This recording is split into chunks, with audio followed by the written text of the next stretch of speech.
ఈరోజు కరెంట్ అఫైర్స్లో మొదటి ప్రశ్న. వరల్డ్ పార్కిన్సన్ డే ఎప్పుడు? Answer April 11.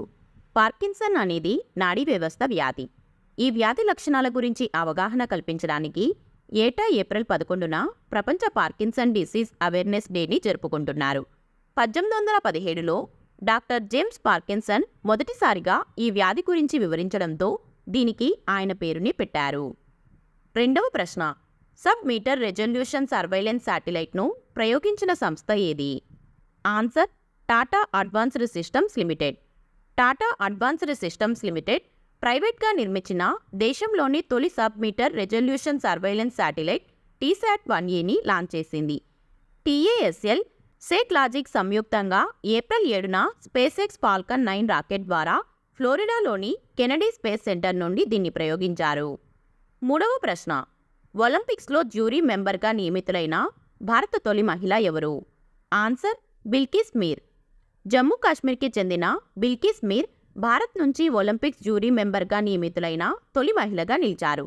ఒలింపిక్స్ జ్యూరీ మెంబర్గా ఇప్పటి వరకు భారత్ నుంచి పురుషులు ఒక్కసారి కూడా లేరు. ఈ ఏడాది 26 జూలై 11 ఆగస్టు మధ్య ప్యారిస్లో 33వ సమ్మర్ ఒలింపిక్స్ జరగనున్నాయి. నాలుగవ ప్రశ్న. గ్లోబల్ ఎయిర్పోర్ట్ ఆపరేషన్స్ హెడ్గా ఎయిర్ ఇండియా ఎవరిని నియమించింది? Answer Jairaj Shanmugan. Air India Jairaj షణ్ముగన్ను గ్లోబల్ ఎయిర్పోర్ట్ ఆపరేషన్స్ హెడ్గా నియమించింది.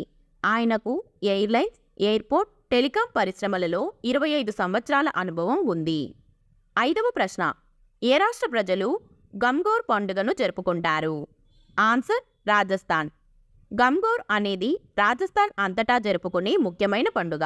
దీనిని శివుడు, పార్వతీదేవి కలయికకు గుర్తుగా జరుపుకుంటారు. చైత్రమాసం మొదటి రోజున ప్రారంభమయ్యే ఈ పండుగ 18వ రోజున ముగుస్తుంది. ఆరవ ప్రశ్న.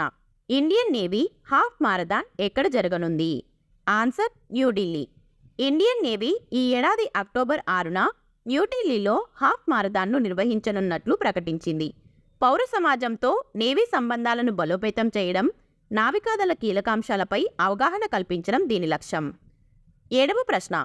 స్లోవేకియా నూతన అధ్యక్షుడిగా ఎవరు ఎన్నికయ్యారు? Answer Peter పెల్లెగ్రిని. స్లోవేకియా అధ్యక్ష ఎన్నికల్లో పీటర్ పెల్లెగ్రిని విజయం సాధించాడు. రష్యా అనుకూలవాది అయిన పీటర్ 53% ఓట్ల మెజార్టీతో ఇవాన్ కోర్కోక్ మీద గెలుపొందారు. ఎనిమిదవ ప్రశ్న. ఏ దేశంలో IPEF క్లీన్ ఎనర్జీ ఇన్వెస్టర్ ఫోరంను నిర్వహించనుంది? Answer Singapore. Indo Pacific economic framework for prosperity సింగపూర్లో క్లీన్ ఎనర్జీ ఇన్వెస్టర్ ఫోరంను నిర్వహించనుంది. మే 2022లో ప్రారంభమైన IPEFలో ప్రస్తుతం 14 దేశాలు భాగస్వామ్యం కలిగి ఉన్నాయి.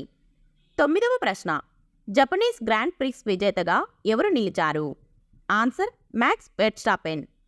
Formula 1 defending champion Max Verstappen Japanese grand ప్రిక్స్లో విజేతగా నిలిచాడు.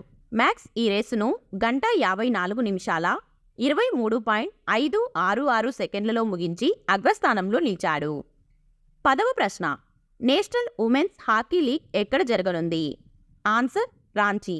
National women's hockey league April 30న రాంచీలో ప్రారంభం కానుంది. ఇది ఏప్రిల్ 30 నుండి మే 10 వరకు నిర్వహించబడుతుంది. పూణేలో జరిగిన సీనియర్ మహిళల జాతీయ ఛాంపియన్షిప్లో 8 మంది క్వార్టర్ ఫైనలిస్టులు లీగ్ మొదటి దశలో పోటీ పడతారు.